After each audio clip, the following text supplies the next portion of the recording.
Boa noite. O Roda Viva entrevista hoje mais dois candidatos à presidência da República, Dr. Enéas Carneiro, do PRONA, e Luiz Inácio Lula da Silva, da coligação liderada pelo PT. Nós estamos completando, assim, a série especial do Roda Viva, que entrevista todos os candidatos à presidência da República do Brasil. No centro do Roda Viva, que começa agora, está o candidato Enéas Carneiro, do Partido de Reedificação da Ordem Nacional. Nascido em Rio Branco, estado do Acre, Enéas Carneiro só foi registrado 9 anos mais tarde, em Belém do Pará. Órfão de pais desde os 9 anos, sempre trabalhou para ajudar a família. Aos 19 anos, mudou-se para o Rio de Janeiro, em busca do sonho de formar-se em medicina. Ingressou então na Escola de Saúde do Exército, onde se graduou terceiro sargento auxiliar de anestesia, em 1959. Formou-se em medicina em 1965 e tem mestrado em cardiologia pela Universidade Federal do Rio de Janeiro. É formado também em física e matemática. Sua estreia na política foi em 1989, quando fundou o Partido de Reedificação da Ordem Nacional e lançou-se candidato à presidência da República. Com apenas 15 segundos no horário gratuito de televisão em 1989, tornou-se célebre com a frase "Meu nome é Enéas" e obteve mais de 360 mil votos, conquistando o 12º lugar nas eleições daquele ano. De volta à política, novamente como candidato à presidência, Enéas Carneiro disporá agora de mais de 1 minuto no horário gratuito da televisão. Para entrevistar o nosso convidado de hoje, Dr. Enéas Carneiro, está aqui o jornalista Fernando Mitre, diretor executivo do Jornal da Tarde, jornalista Josemar Gimenez, chefe da redação da sucursal paulista do jornal O Globo, Clóvis Rossi, que é repórter e colunista da Folha de São Paulo, o José Paulo Kupfer, do editor-chefe da sucursal paulista do jornal Zero Hora, Rui Xavier, coordenador de política do jornal Estado de São Paulo, e o jornalista Ibsen Spartacus, chefe de reportagem do Jornal do Brasil, também sucursal de São Paulo. O Roda Viva é retransmitido por 23 emissoras de televisão de todo o país. E você pode participar desse programa pelo telefone 252-6525, 252-6525. A Shizuka, a Cristina e a Ana estão anotando as suas perguntas. Se você preferir o nosso fax, é o 874-3454, 874-3454. Doutor Enéas, boa noite. Boa noite. Doutor Enéas, nossa primeira pergunta a todos os candidatos à presidência da República do Brasil. O senhor, obviamente, tem acompanhado a evolução das pesquisas eleitorais. Em alguns estados, o senhor está até empatado, tecnicamente, com outros candidatos que são políticos profissionais. Em função disso, qual é a estratégia do senhor daqui para frente em busca de uma passagem para o segundo turno e para a eleição para a presidência da República do Brasil? Muito obrigado ao senhor e a todos os senhores pela presença e aos telespectadores. A única estratégia que eu me permito usar é falar através dos meios de comunicação. Eu não creio que, para ser atingido um universo como o da população brasileira, de cerca de 150 milhões de pessoas, possa existir uma outra estratégia. Exatamente isso. Doutor Enéas, o senhor vai continuar usando o bordão "Meu nome é Enéas", que eu acabei de ler aqui no perfil do senhor? Ainda não defini isso, uma vez que isso, para dizer essa expressão, que é o meu nome mesmo, eu levo cerca de 2 segundos. Eu, quando tinha 15 segundos, gastava 2. Se usar de novo, gastarei 2 dentro de 1 minuto, o que será um tempo bem menor do que o total. Doutor Enéas, o senhor enfatiza muito... Desculpe. Perdão, Josemar, por Lá, favor. vira assim, né? Boa noite, doutor Enéas. Boa noite, senhor. Eu gostaria de saber do senhor o seguinte, é uma preocupação, talvez, de toda a sociedade brasileira. O senhor vem dizendo insistentemente que não precisa de deputado porque todos não gostam do senhor. Eu gostaria de saber o seguinte, num regime democrático, como é que o senhor pretende governar sem o apoio de deputados, sem o apoio do Poder Legislativo? Bom, há uma distorção aí. Eu não disse que os deputados, como um conjunto, não gostam de mim. Aliás, é preciso ficar bem claro isso, eu não tenho nada contra nenhum deles em particular. Eu me refiro sempre ao modelo carcomido, putrefato que aí está. Eu falo sempre de um sistema de troca de favores que faz, inclusive, com que candidatos à presidência da República de um partido aliem-se a um outro partido que tem toda uma tintura ideológica diametralmente oposta. É disso que eu falo, é a isso que eu me refiro. Agora, no que concerne a apoio. Há pouco tempo atrás tivemos um presidente da República, Sua Excelência, o senhor Fernando Collor, que foi eleito por um partido inexpressivo, que nem tinha sido fundado por ele, ao contrário de nós, fizemos o PRONA com suor desde 89, e tomou medidas extremamente deletérias para a nação, não tinha maioria e o Congresso se curvou tranquilamente. Eu não vejo nenhuma dificuldade em governar, desde que as mensagens sejam claras, inequívocas, desde que por favor, só terminar, desde que o Congresso saiba exatamente o que vai ser feito e haverá uma correspondência biunívoca entre o que vai ser feito e o que está sendo dito, uma vez que é um programa a ser apresentado. Não creio que haja dificuldade, uma vez que os senhores congressistas querem o bem da nação. Fernando Doutor Enéas, o senhor enfatiza muito a questão da disciplina, né? Sem dúvida. E a questão da autoridade também. Sem dúvida. O senhor é a favor até da inclusão de matérias nos cursos primários que dizem respeito ao amor à pátria, à bandeira, à disciplina social, o respeito à autoridade, etc. O senhor, ideologicamente, se aproxima de algum modelo conhecido? Quer dizer, como é que o senhor se qualificaria hoje? Difícil, difícil. Eu posso dizer, falar de mim é difícil. Vamos falar do modelo do nosso partido. Aqui, né? Voltando para o senhor, que eu estou conversando com o senhor. O PRONA defende um Estado forte, técnico e intervencionista. Um Estado que se preocupe realmente com a nação e não que seja propriedade de um grupo reduzido de políticos. Nós acreditamos que é perfeitamente possível resgatar essa dívida social gigantesca da nossa terra, desde que haja uma mensagem firme e que por trás da mensagem haja um lastro de preparo que faça com que o presidente da República não seja um títere, não seja um boneco levado de um lado para o outro, na dependência de quem está à sua direita ou à esquerda. O senhor quer um presidente da República mais poderoso do que o que sempre tivemos? Não, porque os nossos presidentes da República, por terem sido extremamente incultos em quase sua maioria, né? Quase a maioria, e por serem homens de personalidade extremamente frágil, têm sido levados para um lado e para o outro. Haja vista o que ocorre agora recentemente com Sua Excelência, o senhor presidente da República, que cede a uma pressão quando, eu quero crer, o chefe da nação deveria agir de modo firme. Se ele é o chefe, ele deve ter firmeza. Um presidente deve presidir, senão não é presidente. Um presidente deve ser de fato e não só de direito. Nesse sentido, se o senhor me pergunta, eu sou um homem que gosta de ordem, de autoridade, de respeito. Se o senhor me disser assim, o senhor dialoga? Sim, dialogo sempre. Eu ouço, por exemplo, se os senhores disserem, o senhor tem 1 minuto, eu falo 1 minuto. Se os senhores disserem, eu obedeço às regras. E gosto que haja obediência à lei e à ordem. É assim que eu entendo uma nação civilizada. O regime militar que foi implantado no Brasil se aproximou desse modelo que o senhor defende? Lamentavelmente, o regime militar esqueceu-se de uma coisa fundamental, que é a formação do cidadão, o investimento no homem. Segunda falha, o regime militar asfixiou a imprensa. E não existe no Brasil nenhum partido político, não é só o partido que eu criei e que está hoje, graças a Deus, representado em quase todo o Brasil. Não há nenhum partido político que possa ir a todos os rincões, que possa saber exatamente o que está se passando na intimidade do poder. Não há partido nenhum. Então a imprensa tem que ter liberdade para isso. E ela terá essa liberdade com a nossa chegada, sem dúvida, para fiscalizar aquilo que está sendo feito. Pois se aquilo que nós queremos fazer tem que ser para o bem da nação, a imprensa tem que ter. Isto é uma coisa.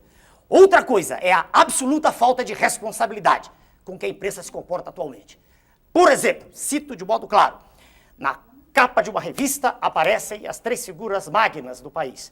Sua Excelência o Presidente da República, Sua Excelência o Presidente do Congresso, Sua Excelência o Presidente do Supremo Tribunal Federal, vestidos como pessoas do sexo feminino, numa dança. A revista se chama Revista Veja. Eu não entendo que lucro, que vantagem a nação tem com isso. Estou sendo sincero, com a mesma clareza com que falo sempre.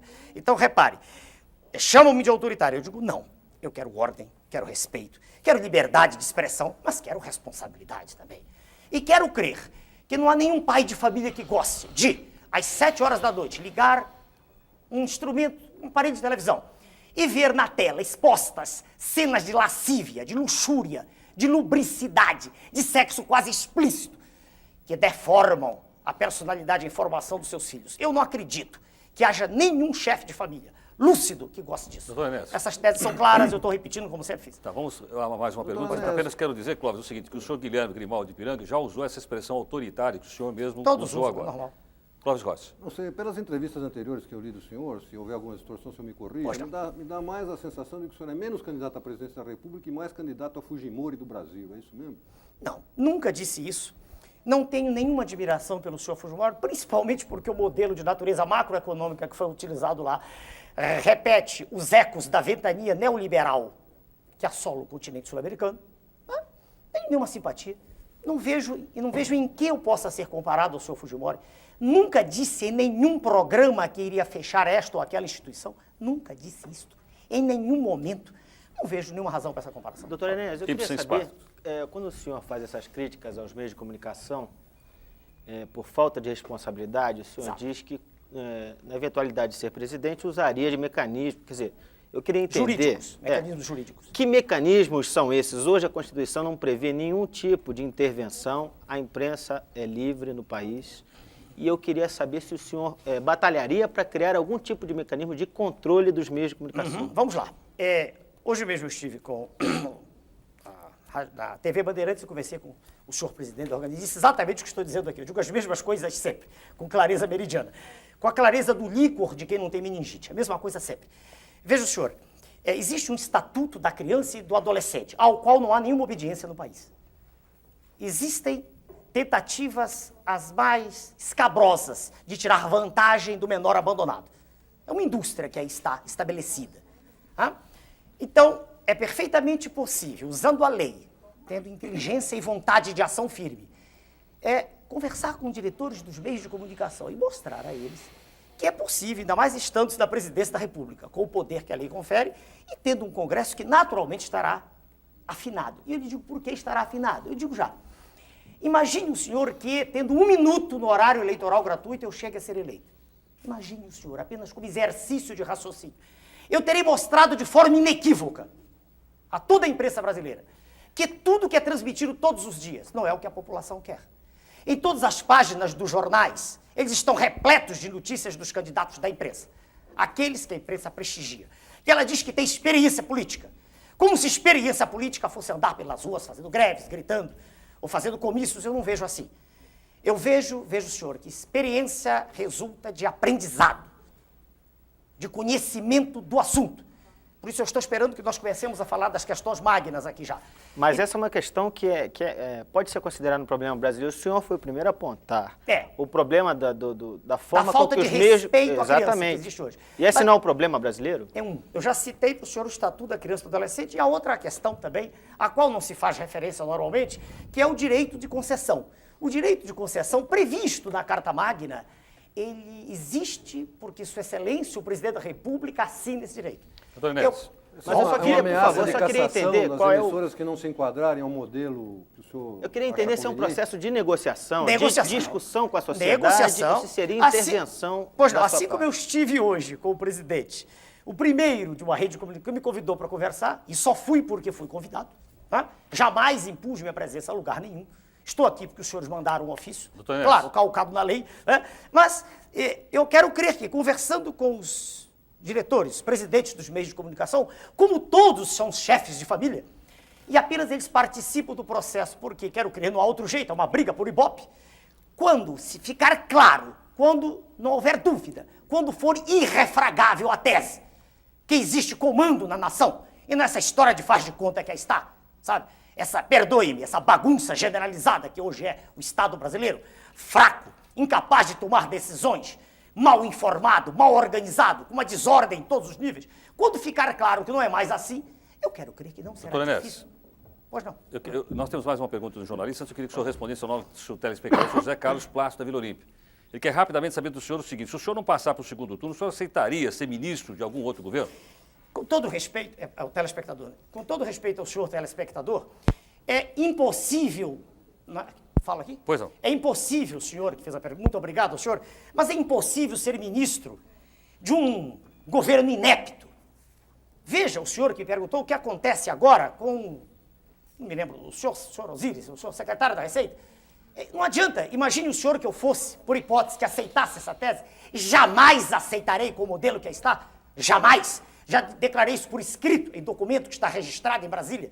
Não quero ser profissional de política, não gosto disso. Eu quero ser um estadista, quero endireitar, quero fazer com que a nossa nação respire, com que a nossa nação possa emergir desse lodaçal em que ela está mergulhada. Como eu poderia aceitar ser ministro se, quando qualquer medida firme fosse ser tomada, imediatamente eu seria obrigado a demitir-me? Como posso eu aceitar teses de um candidato à presidência da República, que é o representante legítimo das multinacionais no país? Quem é, doutor Ernesto? Sua Excelência, o senhor Fernando Henrique, é um representante legítimo das multinacionais no país? Legítimo. É um homem que defende um processo neoliberal que estraçalhou a Argentina, e temos outros exemplos muitos, mas respondendo ao seu telespectador, eu não posso ser ministro. Veja o senhor, se eu quisesse ter qualquer cargo, eu teria sido candidato a deputado federal e sem nenhum convencimento estólido, sem nenhuma bobagem, eu teria tranquilidade de eleição em qualquer estado, qualquer unidade da federação. Ok, Tonés, pergunta agora do jornalista Rui Xavier. Pois não, Ouvindo o senhor assim, a minha sensação é que o senhor ficou mais duro. Mais duro? Mais duro. Desde a última eleição para cá. Quer dizer, eu lendo o noticiário aqui, várias reportagens sobre o senhor. Posso tomar também, água aqui? Pode, à vontade. Também me dá essa impressão, e parece que passa essa impressão, que o senhor ficou uma pessoa mais dura, mas tem aqui até algumas reportagens que diz, tem um título aqui que eu não vou conseguir localizar aqui, que diz, chegou o neofascista, o novo neofascista. Então, minha pergunta para o senhor é o seguinte, o senhor mudou? O que houve com o senhor? Quer dizer, anteriormente o senhor passava uma impressão mais simpática para... E agora está uma coisa mais dura, falando mais... Posso responder? Pode, claro, vontade.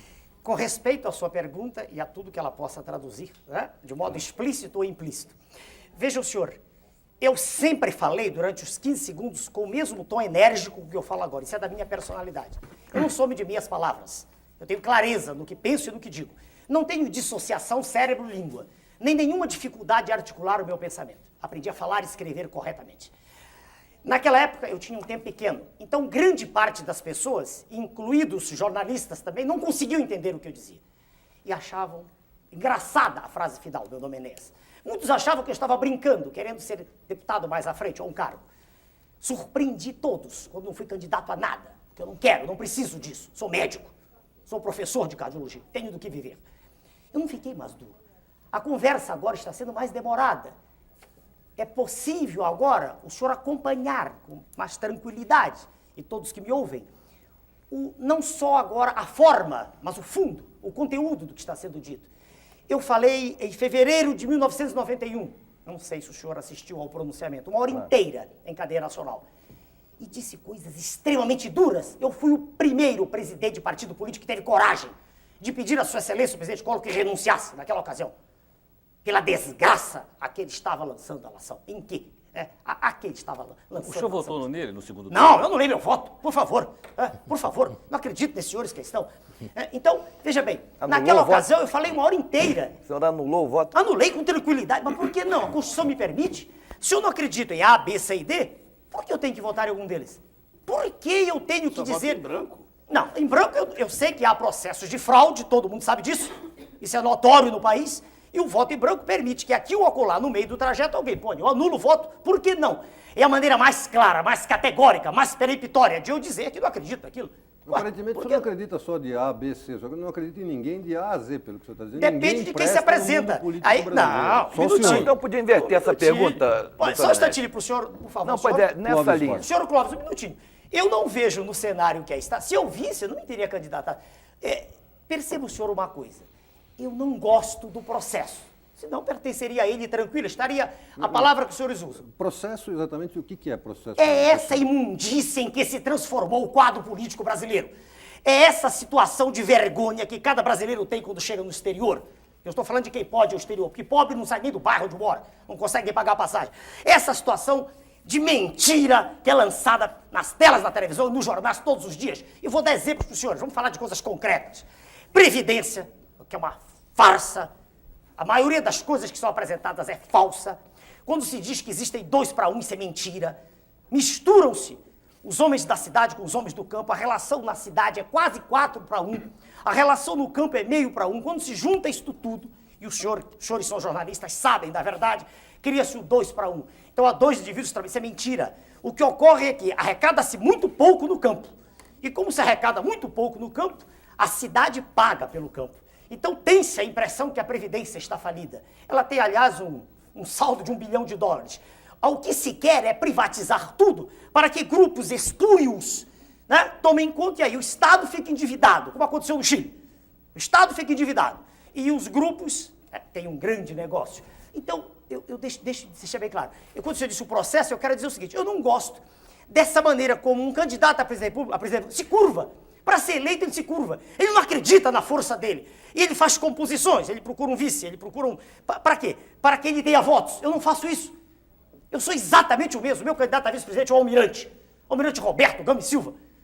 Um homem que não vai me trazer voto, não é nada disso, apenas ele foi um homem que no governo Figueiredo lutou pela nacionalização, lutou contra a desnacionalização das nossas jazidas.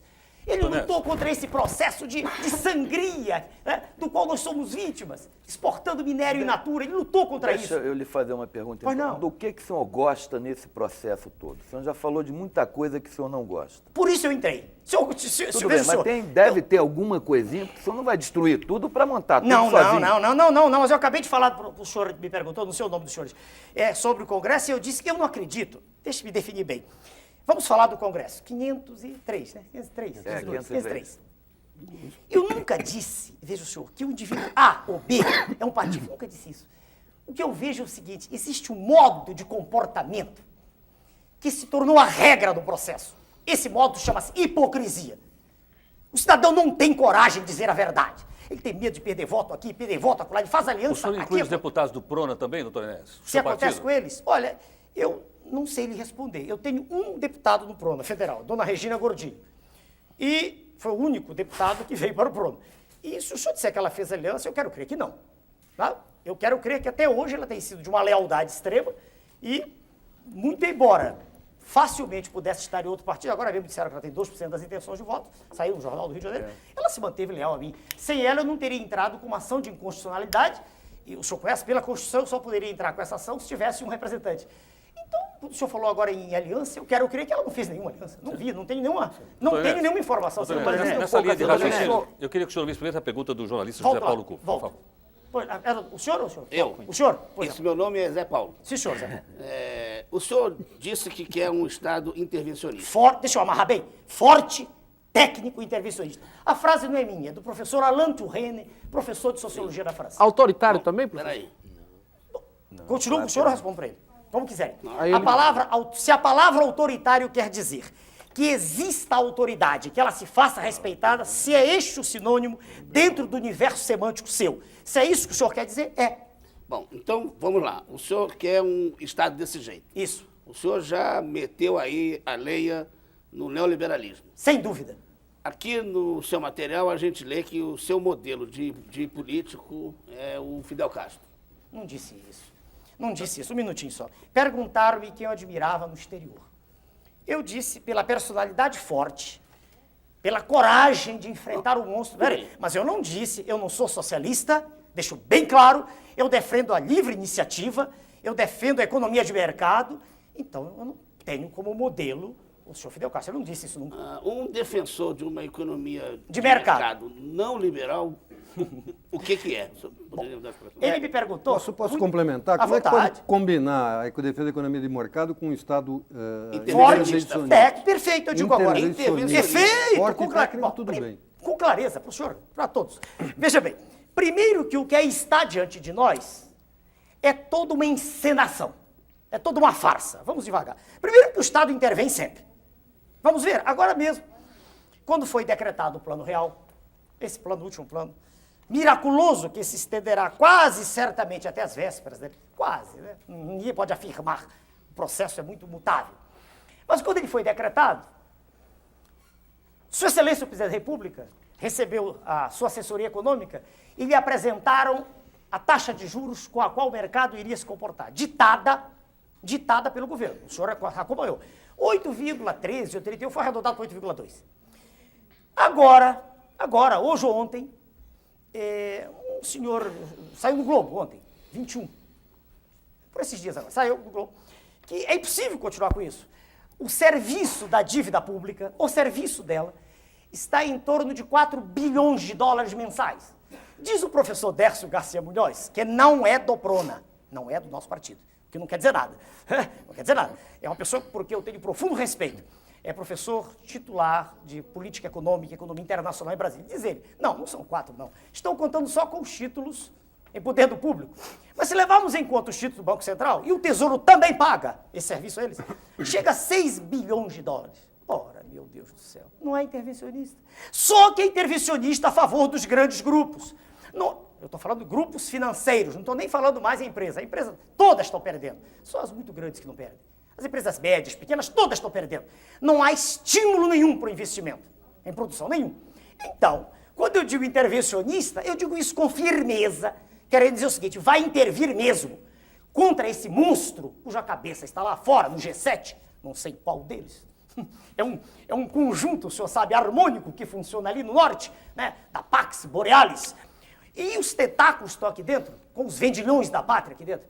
Então, para repetir com clareza, aceita a economia de mercado, sim, e é intervencionista, sim, não naquilo que a empresa está fazendo, é intervencionista naquilo onde pode ser, eu termino já, na taxa de juros, que será conosco, no mínimo no nível internacional, deixaremos de ser o campeão da usura mundial, com taxa de juros que ultrapassa 28, 30, vão embora as nossas agora. Segundo, na tributação. Por que não? Se ao Estado cabem esses direitos de intervir, e é conversa fiada que é o mercado que faz. Acabei de mostrar agora que a equipe econômica chegou ao presidente e disse vai ser tanto, né? Perguntou e confirmou que ia ser tanto. Ora, se o Estado pode intervir, por que não o fazer? Uma vez que taxas de juros são embutidas obrigatoriamente nos custos. Pois não. Os telespectadores estão insistindo em Claro, fazer perguntas do senhor e eu estou aqui representando. Eu ia desenvolver o assunto. Pois é, nessa linha de raciocínio, o senhor Ernesto Liviano, de São Paulo, o senhor Marcos Vinhares, querem saber em resumo o seguinte, afinal, o senhor mantém ou o senhor muda o Plano Real se for eleito presidente da República do Brasil? Pelo amor de Deus. Para onde eu viro? Telespectador? Com todo respeito ao senhor e à sua pergunta, como brasileiro, seria o ideal, né? Eu estou falando aqui no nome de todas as pessoas que nasceram nessa terra, como eu. Seria o ideal para nós que desse certo. A situação do nosso país é de trazer lágrimas aos olhos. Qualquer brasileiro sente tristeza de ver o que está acontecendo. O poder aquisitivo foi levado lá embaixo. Qualquer pessoa com o mínimo de lucidez intelectual percebe que o poder aquisitivo caiu fragorosamente desde a primeira etapa do RV, até a última etapa. Quer dizer, claro que como brasileiro eu gostaria que isso desse certo, mas é impossível dar certo. Primeiro que é impossível dar certo... Doutor Ernesto, desculpe, mas que evidências o senhor tem que o poder aquisitivo caiu da URV as para cá? notas, o desafio é feito assim como eu fiz o desafio sobre voto, quando perguntaram sobre quanto eu tenho de voto, eu convidei um senhor jornalista, o senhor Marcelo, do Jornal do Brasil, e disse, o senhor quer ir à rua comigo? O senhor quer escolher a esquina? Como é que o senhor explica, então, que nas pesquisas mais de 70% dos entrevistados apoiam o plano? E até entre os eleitores dos maiores adversários do Fernando Henrique? Fui eu quem mudou o fio. Eu estava falando de mim. Assim como eu tenho a prova hoje de que não é exatamente a realidade, os dois, três não são exatamente a realidade, há um pouco mais, né, esses que apresentam. Assim também eu tenho certeza, o indivíduo apoia porque ele está iludido.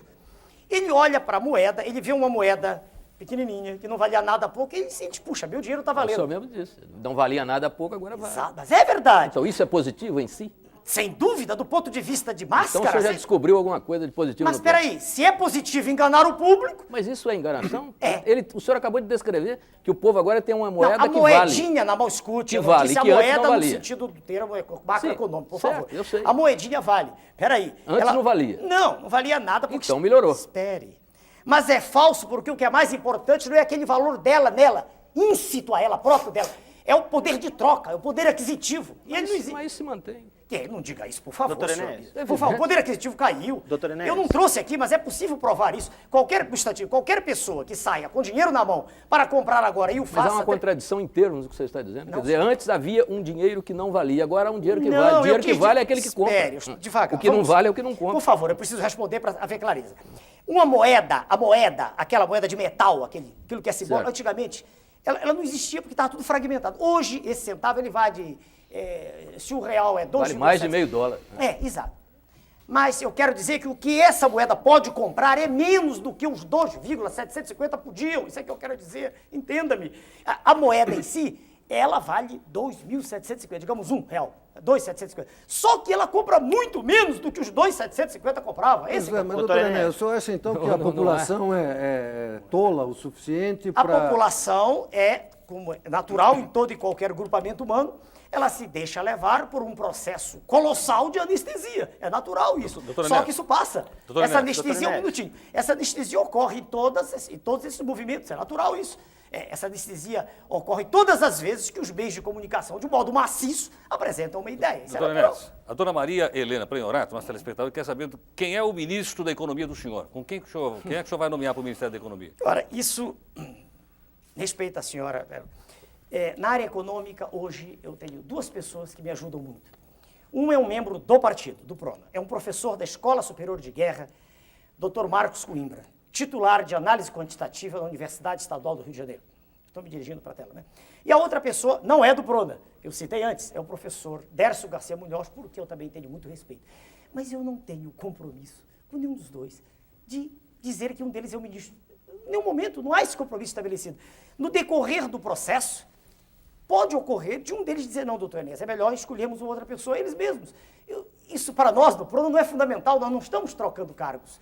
Eu, por exemplo, o senhor perguntar sobre o ministro da Saúde, tem um número enorme de médicos. Eu dei aula para mais de 20 mil médicos. É facílimo escolher alguém. Não é isso não é preocupação nossa. Né? Não é. Doutor Enéas, nós vamos fazer um pequeno intervalo e nós voltamos daqui a pouco com nossa sequência do Roda Viva Especial, entrevistando o doutor Enéas Carneiro, que é o candidato Prona à presidência da República. Nós voltamos já já.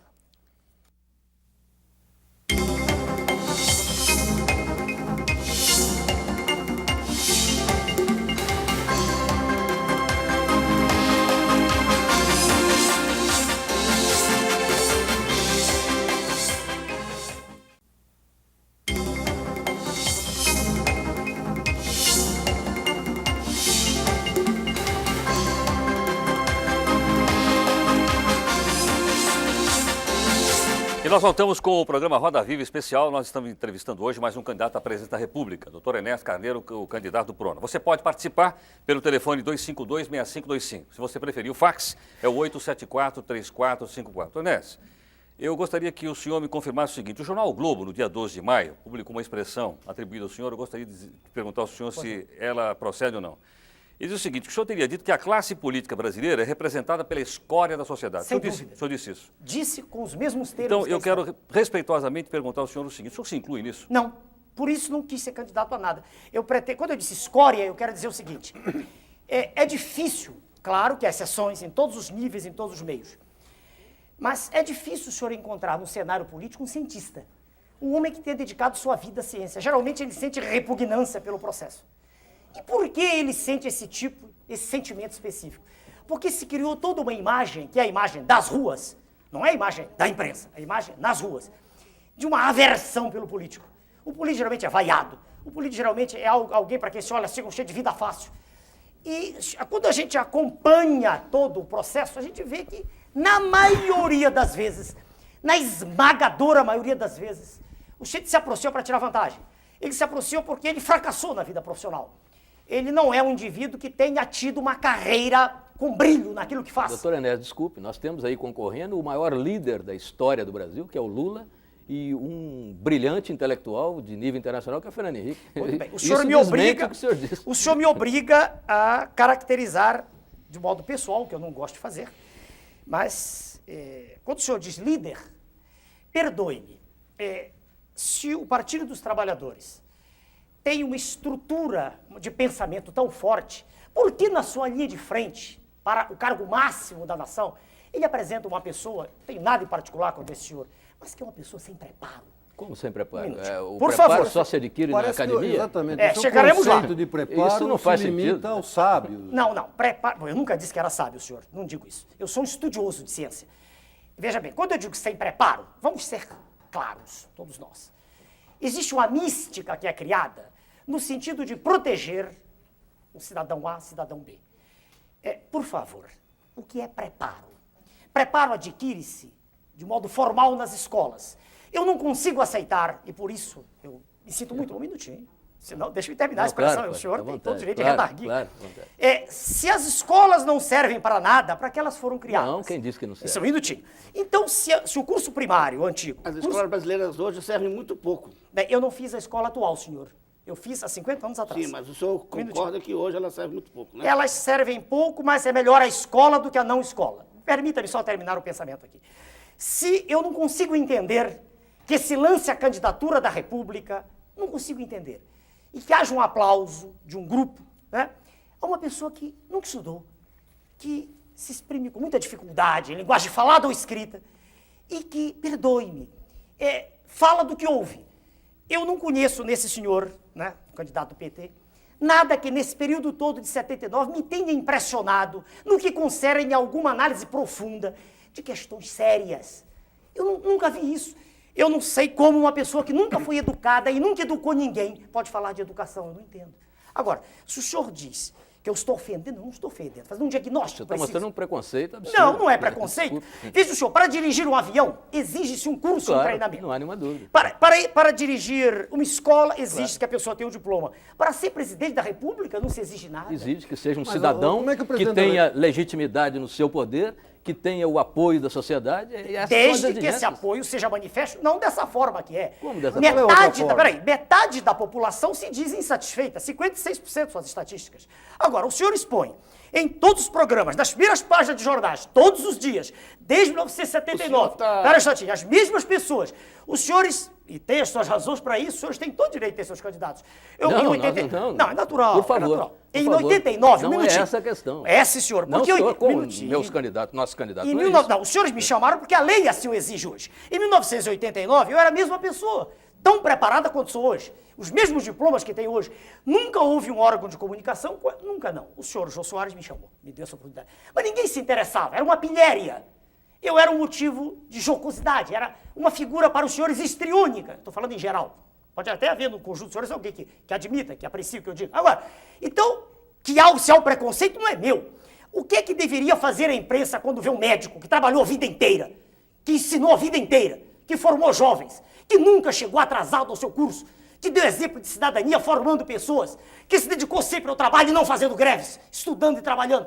Por que a imprensa não foi perguntar para mim o que eu pensava em 89? Por que, um minutinho, porque só 5 anos depois, quando eu provei de modo categórico que não queria pertencer ao sistema, por que só 5 anos depois a imprensa se interessou? Dê-me uma razão. Eu dizia as mesmas Qual é coisas. a vantagem que tem o cidadão que educou, formou, etc. e tal, Ele de um sabe. operário comum, não estou me referindo ao aluno, um operário comum que educou os seus filhos, Não, que ele não ensinou educou, os seus escola que filhos, educou. que trabalhou a vida inteira e que fez greve também, que é constitucional, um minutinho. perfeitamente constitucional. O Um seu minutinho. viés autoritário transforma a greve num pecado mortal. Está na Constituição. A greve é um direito inalienável do trabalhador. Eu nunca disse o contrário, está no manifesto do meu partido. Isto é uma coisa. Outra coisa é viver disso. É fazer disso profissão de fé. Outra coisa é não ter feito nada além disso na vida, como, aliás, o jornal do senhor escreve sobre mim, não sei quem, não me lembro, que eu não gravo o nome dos senhores, que diz que a biografia do senhor candidato PT é melhor que a minha. Mostre-me o currículo do candidato PT. Mostre-me o que ele fez ao longo da vida. Doutor Não, Enéas, por favor. o senhor eu estou obrigado a Doutor dizer. Enéas. Pois não. O senhor está sugerindo que para a presidência Da República. da República façamos como se fazia até, de certo modo, na Grécia, um concurso de livres docentes? Olha, um concurso seria algo extremamente mais legítimo do que isso que aí está. A lei eleitoral foi feita assim agora, dizer que é muito boa. Ela é melhor do que a anterior, mas ela foi feita assim, veja o senhor. Ela dá a um candidato 7 minutos de exposição, apesar de estar todos os dias nos jornais. Dá outros 5, 6. Eu terei 1 minuto para expor. Eu lhe garanto uma coisa, e digo para o senhor e para todos que ouvem. Exprimindo-me durante 13 minutos, não haveria segundo turno. Eu vou dizer por quê. Porque, espera aí, se o senhor conversar com o homem da rua, o que ele quer ouvir é exatamente o que eu estou dizendo. Não tenha dúvida. Eu queria Não que o tenha senhor me desse uma resposta. Pois não. Seria melhor que fosse um concurso de livre docência, de, Olha, de títulos e Olha, Cargos. veja bem, devagar. Eu quero dizer o seguinte. currículos? Para responder ele, por favor. Dever-se-ia exigir um mínimo. Não é um concurso para docência, que isso pressupõe uma especialização. Né? Isso pressupõe a entrada numa seara específica de atividade cognitiva. Não estou dizendo isso. Não, Sim. o mais diplomado, o mais não necessariamente. graduado, seria o presidente. Exige-se um mínimo de preparo. Mínimo. Segundo, Preparo formal de faculdade. formal. Eu não conheço preparo, veja o senhor, a não ser, é claro, isso é raro, a gente encontra o autodidatismo, que eu fiz em algumas disciplinas. Mas a formação curricular é fundamental para que uma pessoa possa manifestar-se acerca de um tema. Estamos todos aqui. Se alguém fizer a pergunta do auditório, aqui não há um auditório, se fizer a pergunta da rua, qual é a natureza da luz, se não houver ninguém aqui que tenha Mas, estudado doutor ciência... Enéas, Um minutinho, por favor. perdão, só um segundo. O senhor está desse jeito, e se vamos pensar só para pensar, ir para um certo extremo, impedindo que o povo vote. Quem Ele disse não isso? tem preparo Eu não disse isso. para opinar sobre assuntos dessa Eu não natureza, disse isso, doutor eu Enéas. não disse que... Veja, senhor, se eu não Sim, mas o aceito... senhor disse exatamente isso. Não, eu falei de quem vai dirigir. Não, Veja, não, senhor... mas quem vai escolher também tem que estar preparado Não. para uma missão O tão raciocínio complexa. leva a isso. O raciocínio leva a leva isso, isso, doutor. raciocínio. Não disse isso. Veja o senhor, para o Só cargo... votariam os homens bons. aqueles com um certo nível de A preparo. disse República isso. sensitária. É natural que os senhores pensem assim, e é natural que os pontos de vista sejam diametralmente opostos. Claro, eu respeito. Mas eu não disse isso. Eu disse o seguinte: primeiro que a discussão não leva a nada, porque a Constituição aí está e vai ser como ela determina. É eleição. Não, são- e qualquer são pessoa, mesmo conceitos, semi-analfabeta, como é o candidato do PT, é candidato a presidente, está tudo bem. Isso não tem dúvida nenhuma. Agora, representa um protesto da classe média contra o que aí está, o que sempre esteve. Sempre esteve, quer dizer, há muito tempo está, há muito tempo. Porque o senhor Getúlio Vargas era um homem preocupado com a nação, sem dúvida. Estou elogiando um aqui. Doutor Enéas, Doutor Enéas. eu queria abrir Getúlio eu queria Vargas e abrir Fidel Castro já são dois ditadores. Bom, se o senhor elogiados. se o senhor quer olhar sob esse prisma, se para o senhor é extremamente elogiável um presidente que é um boneco, se o senhor gosta disso, eu respeito sua tese. O que está nos seus esquemas, eu não penso assim. Doutor Dê-me o direito de pensar diferente. Não, lhe dou o direito. Eu só exato. quero que o senhor diga. Não, mas- Então, vamos voltar à pergunta do Fidel Castro. O senhor disse que não era bem assim. Mas não é assim por causa do Qual é o seu socialismo. modelo? Qual é o seu modelo de estadista, vai? Estadista, vamos Do devagar. presente ou do passado? Do passado. Vamos para homens de personalidade forte que me impressionaram. Não são da minha geração, então só leitura. Meiji no Japão, criador da Era das Luzes, que endireitou o Japão e preparou o Japão para ser a potência que é hoje. Só que Criou ele as bases. era um absolutista e não foi eleito pelo povo. Sim, Não, isso ele é irrelevante. Getúlio Vargas foi ditador e depois foi eleito. O que provou que o povo queria ou Quer dizer, ser desejava. absolutista é irrelevante para o senhor, foi isso que eu vi? Quando o senhor diz absolutista, precisa ter Não, cuidado. foi O ele senhor que volta a Luís XIV. Não, é a né? história do Japão Não, que diz. Pois é, então. Não, eu estou citando homens que têm coragem de agir contra o poder constituído, contra esse sistema apodrecido que faz com que uma terra que é a mais rica do planeta, uma terra que é abençoada no seu subsolo, que tem a maior riqueza de água potável do planeta. Doutor Enéas. Peraí, Doutor- que não, faz doutor- com que essa doutor Enéas. terra esteja mergulhada nesse processo Doutor Enéas. há muito tempo e não saia dele, Doutor não Enéas, tem a possibilidade doutor de Enéas, sair. já que o senhor tocou na questão da terra, eu gostaria que o senhor voltasse ao programa do senhor e o senhor respondesse ao senhor Ivan de Souza, de Jacareí, no interior de São Paulo. Posso tomar água? Qual é o projeto do senhor sobre reforma agrária?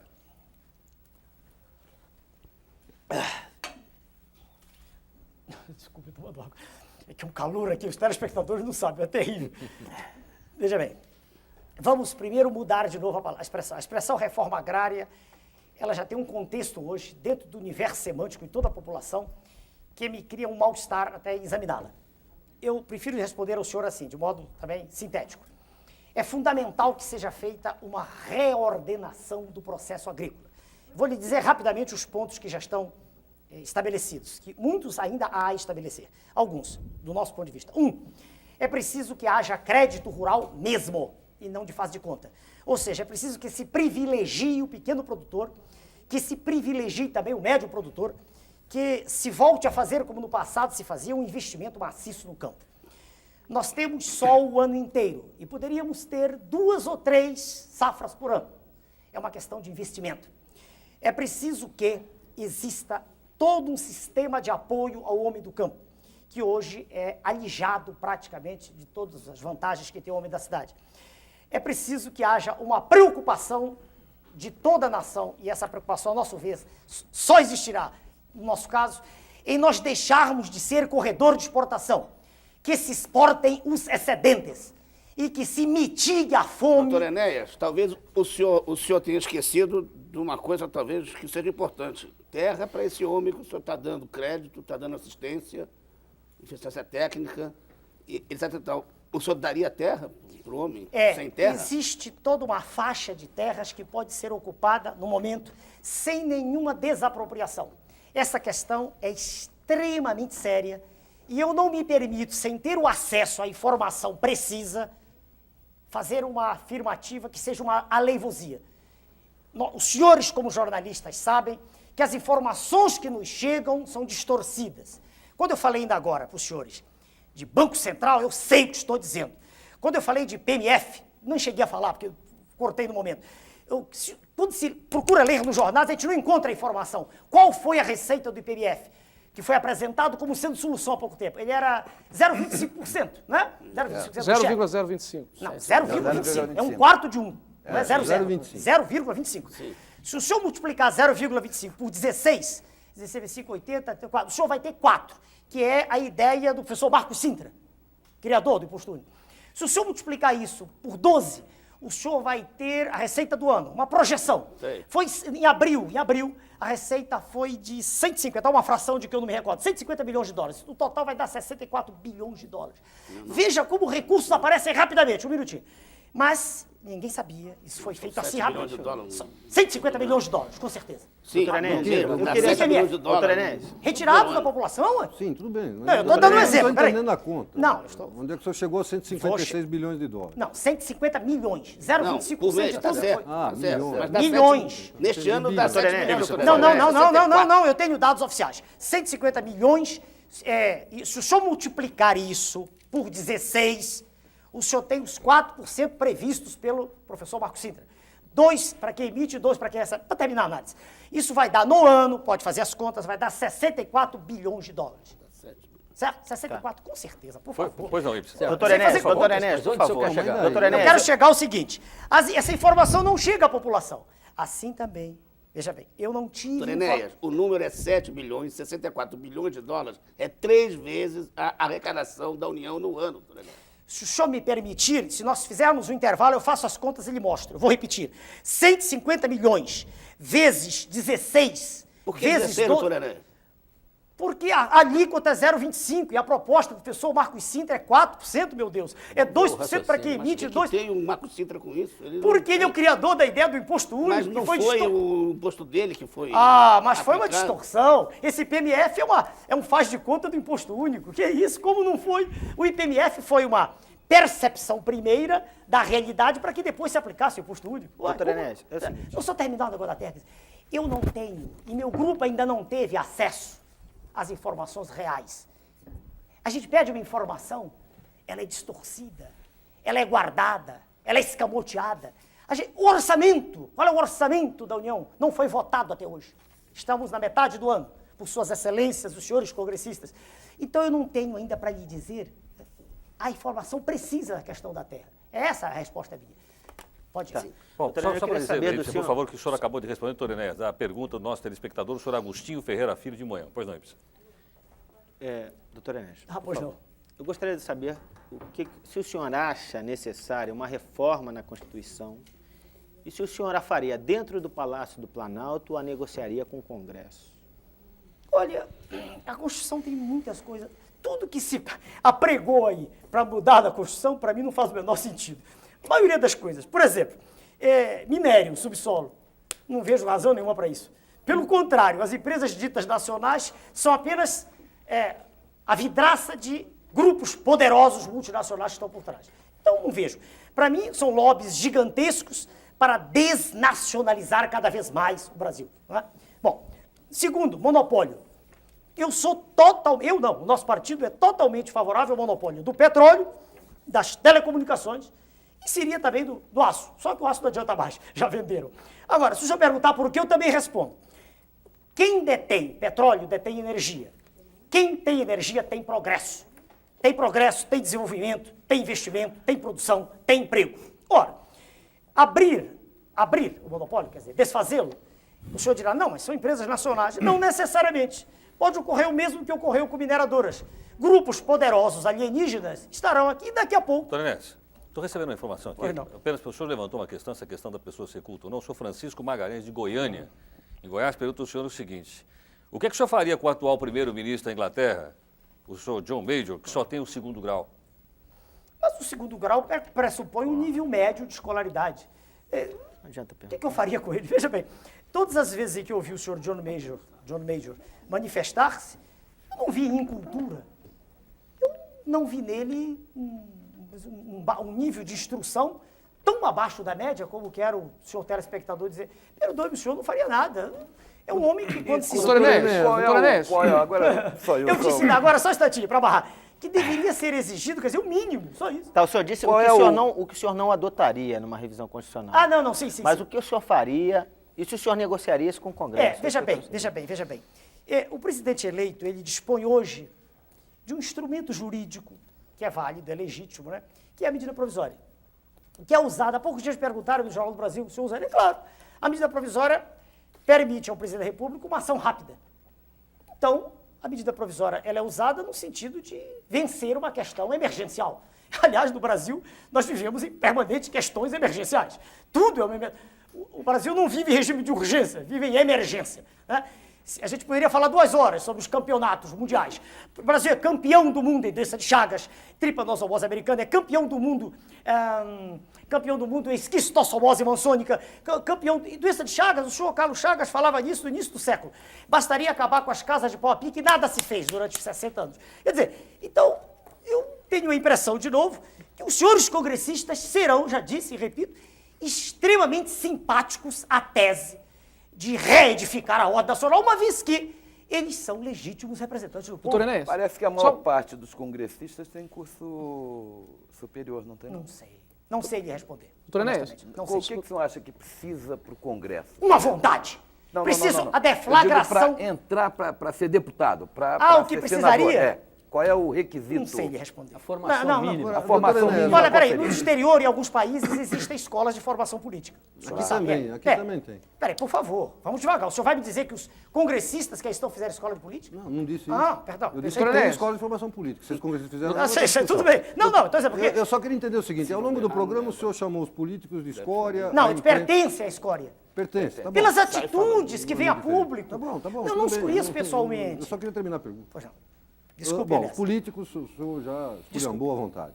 A imprensa dedica-se à luxúria e a fazer a pregação do que o senhor acha que são os candidatos dela à imprensa. Mas Os eu técnicos acho- do governo... Espera um pouquinho, só terminar a pergunta. Os técnicos do governo só negam informações, o senhor não consegue...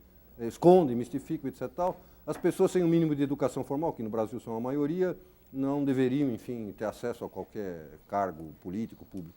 Além do senhor, quem mais presta no país, doutor Enéas? Mas que maneira inteligente do senhor me lançar contra a população. Veja bem, é uma maneira extremamente inteligente, que um caracteriza o que eu vejo nos seus escritos, quando vez por outra leio, aliás, escritos interessantes no seu jornal. Veja o senhor, eu não fiz nenhuma apologia aqui, veja, de ser eu a única exceção. Eu disse no quadro de candidatos à presidência da República. Vamos botar um ponto exatamente em cima do i. No que aí está, no que chegou como candidaturas à presidência da República, eu não vejo nada que me impressione, por favor, para ser claro. Eu não disse que não há indivíduos. O senhor quer saber onde há um número enorme de indivíduos de valor, gigantesco, fora da política? Nas Forças Armadas.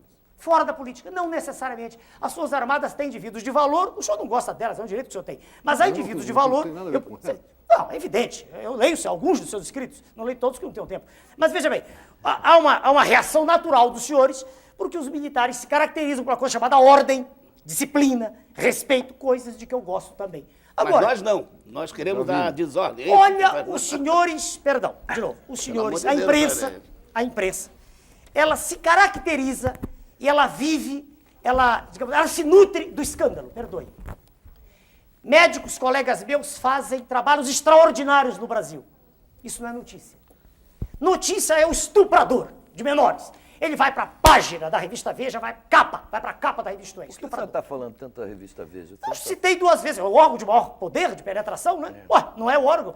O dia desse, um senhor dele ligou para mim que fazia entrevista. Eu falei, não, eu faço entrevista com os senhores com gravador, com qualquer órgão. Por quê? Porque eu não acredito, ué. Os senhores distorcem dessa matéria que o senhor tem na mão, há coisas que eu não disse aí. Quando ele me perguntou, eu disse, é verdade, eu disse. Não tem por que mentir. Mas há coisas... E o senhor vai dizer assim, reaja, para daqui a 6 meses vira retratação, quando tudo já acabou, o que Doutor adianta Enéas, isso? só mudando um pouquinho Pode mudar. de assunto um pouco aí, o senhor tem dito sobre o homossexualismo Quer coisas bem perguntar? incisivas. Eu gostaria. Serei O senhor disse que é um vício, é uma perversão. O senhor, como médico, sabe muito bem o tratamento que a Organização Mundial de Saúde dá ao Sei, tema. conheço. Agora, a pergunta é o seguinte: o homossexual vai ser discriminado no seu governo? E o que, Bom, que o senhor pensa do vamos, tema? Perfeito. A pergunta é clara e vamos respondê-la da mesma maneira que temos feito em todos os locais. Viro para o senhor, né? Bem devagar. O homossexual, sem dúvida, pertence a um grupo, veja o senhor, que se generalizasse, representaria a extinção da espécie. 2 homossexuais... Isso o senhor fala com base em estudos do senhor? Meu Deus, os dois homossexuais têm espermatozoides, não têm óvulos. É impossível ver reprodução, por favor. Isso é curso primário, não é ginásio nem universidade. Por favor. Por favor. Tudo bem, Não. tudo bem. É óbvio, né, doutor Enéas? Não, mas ele Tudo está bem. perguntando. Não, tudo bem. Eu me equivoquei na pergunta. Ah, Só o senhor é que continue. fez a pergunta, não fui eu. Tá, tudo bem. Por favor. Doutor Enéas, perdão, mas com o avanço da ciência... Não, e senhor, a não. talvez Não há fosse avanço possível. de ciência, nem Não um sei, minutinho. mas talvez Para o fosse senhor e possível. para os telespectadores que não são obrigados a ter estudado medicina. Quando a gente nasce, nós temos cromossomos. Por mais que se façam operações, intervenções cirúrgicas, que se extirpe a genitália externa de um homem, que nasceu homem, que se fabrique um órgão genital feminino com silicone, por mais que se criem seios artificialmente, que se faça a depilação, cada cromossomo é uma unidade que está dentro do núcleo. Doutora Enéas, não, por não favor, precisa não, mas eu tenho que explicar, responder. doutora Preciso Enéas, explicar isso. eu Todo quero saber mundo o senhor- sabe que Não, não, homem com todo homem mundo não dá sabe. filho, mulher não dá filho. Eu gostaria de saber a discriminação e o que que o senhor pensa do cientificamente, tema. qualquer um sabe. A resposta sobre o tratamento do homossexual Sexual. é que é importante. A lição de... Ela é importante do seu ponto de vista, mas a pergunta dele, nem todos os ouvintes pensam exatamente o que eu estou dizendo. Tem gente que pode até pensar que o homossexual, ele disse, a ciência faz avanços, alguém disse aqui no programa. Alguém disse, mudar a base genética, que eu saiba, transformar XX em XY em XX, eu não conheço isso. Tá, mas agora com relação ao Tudo bem, tratamento que o senhor dá. tratamento, vamos lá, o tratamento. O homossexual é um ser humano, como qualquer outro, ser humano, que merece respeito, merece educação, merece escola, quer dizer, educação, merece hospital, merece tudo. Agora, uma coisa é ele existir como ser humano. Vou falar bem devagar para não haver distorções. Outra coisa é ele ser apresentado como exemplo de comportamento sexual. Veja bem, ele pode ser exemplo como artista, um escultor, um pintor. Agora, ele não pode. Está errado quem disser isso, porque a sociedade, veja, senhor, é feita para se reproduzir. Não estou nem usando textos bíblicos, estou falando de ciência. O maior de todos os impulsos que existem no planeta é o da preservação da espécie. É maior até o que da preservação do próprio indivíduo. Então, o homossexualismo, veja o senhor, ele não pode ser apresentado como uma terceira via, como um caminho natural. Não. O homossexualismo é, veja o senhor, um desvio. De que natureza é? Há muita discussão. Muita discussão. Quando o senhor citou a Organização Mundial de Saúde, eu conheço o que o senhor está dizendo. Há muita discussão. Não há consenso. Mas uma coisa é clara. Ser homossexual não é um exemplo do ponto de vista de atividade. Vai ser discriminado no seu governo? Vai ser dito exatamente isso que eu estou dizendo aqui, antes, durante e depois. Vai ser tratado com todos os direitos a que um ser humano tem direito. Mas não, por exemplo, homossexuais casarem-se. Isso é um absurdo. Tonés. O nosso partido não aceita. Escute, os senhores todos têm todo o direito de pensar contrariamente a mim, mas eu tenho posições definidas. Não estou procurando votos. Eu estou dizendo exatamente o que o nosso partido pensa. A ligação, o casamento, aceito, como está ocorrendo de quando em quando, como você pregou. Todo o seu partido pensa desse jeito? Bom, o senhor está autorizado a interrogar, não as pessoas que gritam, meu nome é Nés, mas os líderes, os nossos presidentes regionais. O senhor virá essa resposta. Qual é o tamanho do seu partido hoje? Não sei. Eu lhe digo, eu convidei o senhor Marcel, aí a rua. Bom, vamos também aqui amarrar uma coisa. Se partido grande representasse alguma coisa, o líder do PMDB, ao sair à rua, seria ovacionado. E pelo que me contam, eu não vi. Houve um atrito violento entre ele e o senhor, se não me engano, aqui. Inclusive uma falta, se não me engano, de comportamento. Não sei bem o que foi, eu não vi. Contaram-me. Né? E ele, o senhor vê as pesquisas, estão. No ABCD eu tenho mais votos que ele. Então, partido político no Brasil é uma estrutura hoje extremamente comprometida. Justamente por causa dos acordos espúrios. Agora, se eu perguntar qual é a penetração do meu nome na massa, aí só pagando para ver. Doutor Inés, nós completamos 1 hora de entrevista com o senhor. Nós queremos agradecer sua presença aqui no Roda Viva obrigado, Especial. senhor. Muito obrigado pela sua presença. Muito obrigado, senhor. Muito bem, nós vamos fazer um intervalo e nós voltamos com o nosso segundo entrevistado esta noite no Roda Viva Especial. É o candidato Luiz Inácio Lula da Silva, da coligação liderada pelo PT. Voltamos já já.